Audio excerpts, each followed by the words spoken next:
Top topik pertama, Amerika Serikat dan Iran dikabarkan telah mencapai kesepakatan sementara untuk mengakhiri agresi Amerika Zionis yang berlangsung selama berbulan-bulan.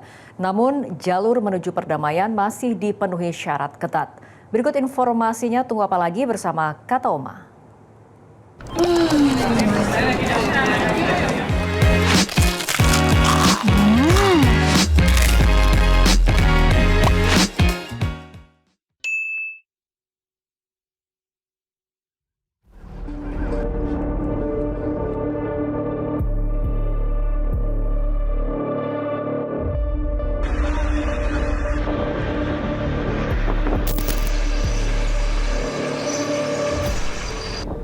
Kepulan asap membumbung di langit kota Kfar Tebnit dan Nabatiyeh Al-Fauqa di Lebanon Selatan.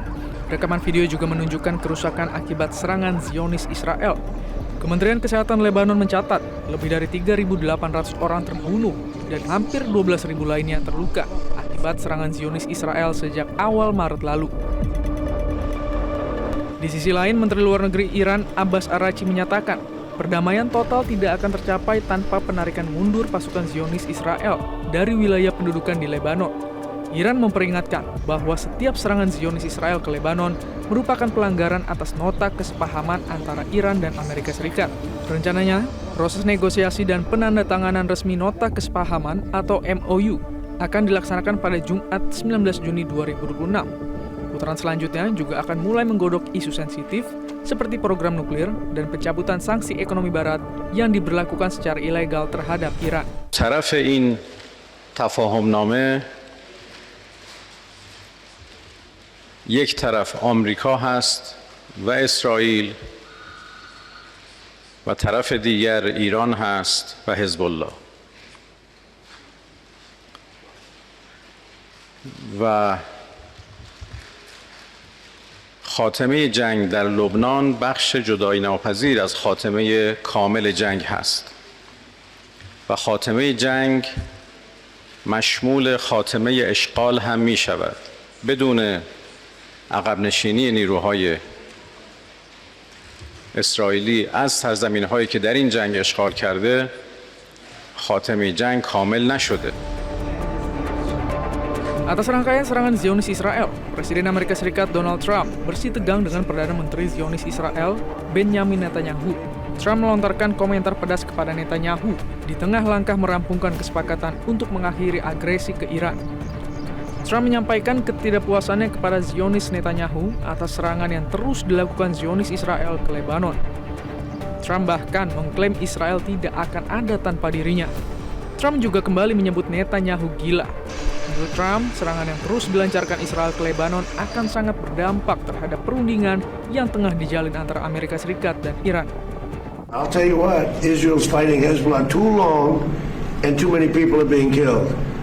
And you don't have to knock down an apartment house every time you're looking for somebody. Because there are a lot of people in those apartment houses. And they're not all Hezbollah, that I can tell you. I didn't like Syria. I didn't like where 2 hours before we're signing the agreement that there was an attack in Lebanon, in Beirut. It was right in, it wasn't like in the southern side and, you know, it was in Beirut. I did not like that. I let them know that. I didn't like it, not at all, but I think... Meski Amerika Serikat dan Iran telah mengatakan sudah akan sepakat untuk berdamai, namun jalan menuju kesepakatan final masih dipenuhi syarat-syarat yang ketat yang belum seluruhnya terungkap ke publik. Beberapa di antaranya adalah poin krusial soal nuklir, pencabutan sanksi, hingga jaminan keamanan kawasan yang masih menunggu perundingan selanjutnya. Tim Liputan, Metro TV. Pemirsa, kandidat dokter Universitas Internasional Al-Mustafa Iran, Ismail Amin mengatakan Iran meminta Amerika Serikat bertanggung jawab terhadap rangkaian serangan Zionis Israel ke Lebanon. Iran menyatakan Amerika Serikat dan Israel adalah satu paket, namun Iran hanya mengakui Amerika sebagai sebuah negara berdaulat, sedangkan Israel bukanlah sebuah negara. Iran memang menilai bahwa Amerika Serikat dan Israel itu satu paket.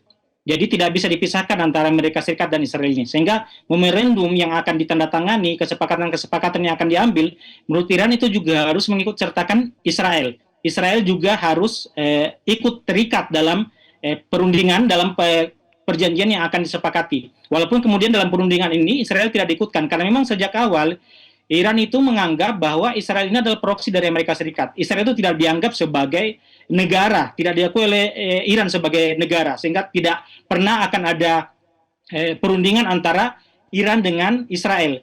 Iran hanya akan melakukan perundingan dengan pihak-pihak yang diakuinya sebagai negara yang berdaulat, sebagaimana dengan Amerika Serikat. Sehingga kemudian Iran menegaskan bahwa Amerika Serikat bertanggung jawab terhadap apapun tindakan yang dilakukan oleh Israel. Amerika Serikat harus mampu bisa mengontrol. Jelajahi cara baru mendapatkan informasi. Download Metro TV Extend sekarang.